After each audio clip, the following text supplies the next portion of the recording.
Hello po Ma'am Arlene Diaz. Ma'am Arlene Diaz, ito na po yung ating sewing machine po ma'am. Ito po yung freebies natin ma'am. Ipapaliwanag po namin sa iyo kung paano po tayo mag-set up mula sa itaas papunta sa may bobbing. Okay? So panoorin nyo po itong full video tutorial natin Ma'am Diaz para meron po kayong idea. At kailangan po i-contact nyo po kami dito sa mga formal information namin para sa mga karagdagang katanungan nyo po ma'am. Ayan po siya ma'am, kasama na po ito ma'am at ididikit ko na lang po dito yan ma'am. Okay?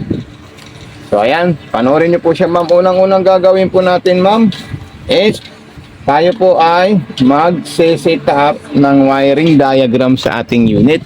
Ito po siya ma'am. Okay? Ito po yung saksakan natin ma'am ha. Dito po natin yan isasaksak. Tapos, itong wire naman dito sa ating unit. Ayan. Okay po ba? Ayan.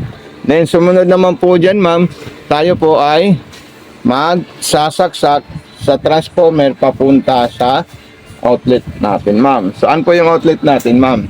Ito po siya ma'am, yung wire ng ating transformer po ma'am. At yun na isasaksak natin sa regular outlet natin ma'am.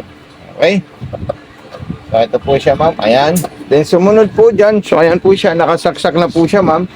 Ayan. Nakasetup na po siya sa transformer at saka sa unit natin. So ayan po. Ayan.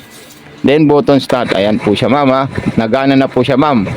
Okay. Tapos maglalagay po tayo ng sinulid sa itaas papunta sa needle. Okay. So ito po siya yung stick natin ma'am. Ito. Ito po siya ma'am. Ilalagay natin dito yan ma'am. Tapos ilalagay natin yung sinulid natin at isasabit natin dito. Ayan. So hawakan lang natin ito ng konti. Ayan. Step 1 na po yan. Dire-diretso po siya paakyat. Okay. So may tainga po siya. Ito po yung tainga natin ma'am. At nung po natin isasalpak or ipapasok yung sinulid natin. So paano po siya? So ganito po siya. Ayan. Okay. Ganito lang po siya. Napakadali lang po. Ayan. Tapos idediretso natin dito. Ayan. Tapos dito naman po. Ang direksyon ng pagpasok ng sinulid niya po, straight line papunta po sa likod. Yun po yung pinaka-direction natin. Okay? Okay po Ma'am Arlene Diaz. So ayan. Tuturo ko na lang at ipapakita natin dito sa video. So itaas ko lang ng konti yung karayom natin. Tapos ito, ipapasok natin ng ganito po siya. Ayan. Okay na po siya ma'am. Tapos yung sa ilalim, eto may mga gamit ka pa dito ma'am. Ayan. Sa ilalim naman, ganito naman po siya ma'am. Eto po siya ma'am. Ayan. Okay, so ito, ganito lang po siya ma'am. Napakadali lang po siya. So ito po siya ma'am ha. Ayan yung ano natin. Sinulid natin. Ilalagay natin siya ng ganyan. Okay. Tapos, papasok natin dito. Ayan. Ito po siya ma'am, ayan.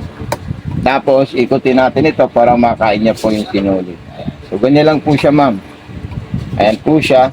At pag kayo naman po yung mag-refill ng sinulid, tatanggalin niyo po ito ma'am. Ayan. Tapos yung bobbing natin, itong bobbing natin, isasalpak natin dito. Tapos itutulak natin doon. At start button natin siya ma'am. Yun lang po pag refilling thread po ma'am. Okay. So tatandaan niyo po, baka yung tumulak po siya doon ma'am. Kaya sasabay po siya ma'am. Ayan.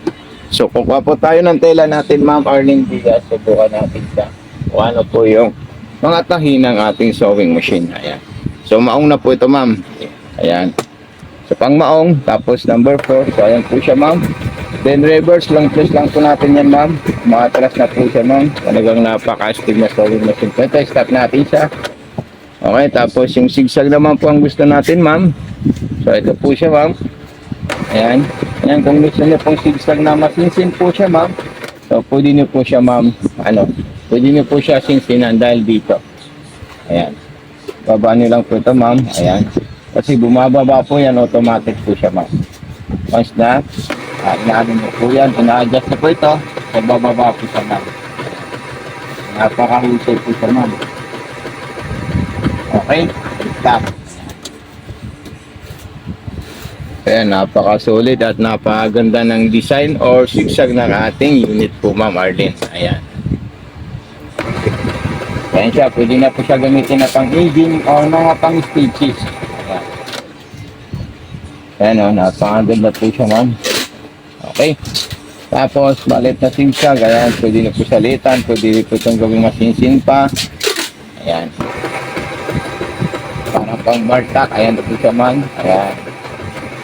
Napakahusay po itong sewing machine natin, Ma'am.